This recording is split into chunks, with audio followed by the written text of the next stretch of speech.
Hello বন্ধুরা, আপনাদের সকলকে জানাই সরকার অ্যানিম্যাল হেলথ কেয়ার ইউটিউব চ্যানেলের পক্ষ থেকে আন্তরিক শুভেচ্ছা ভালোবাসা। আজকে আলোচনা করব গরু পেশাব খায় কী কারণে। দেখা যায় প্রায় গরু এখন নিজের পেশাব নিজে খায়।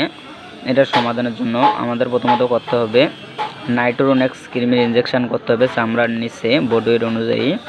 তার সাথে অ্যান্টিহিস্টামিন করতে হবে। 7 দিন পরে ওই গরুটাকে আবারও কৃমির বুস্টার ডোজ করতে হবে।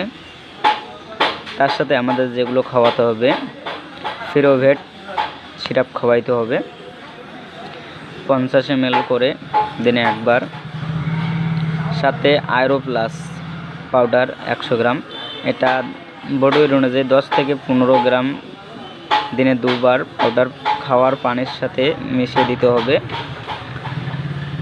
তাহলে দেখা যায় যে পরিপূর্ণভাবে সুস্থ হয়ে যাবে আর পেশাব খাবে না। আপনারা যদি প্রাথমিকভাবে কিছু ট্রিটমেন্ট করেন, সেটা হচ্ছে বেলের পাতা।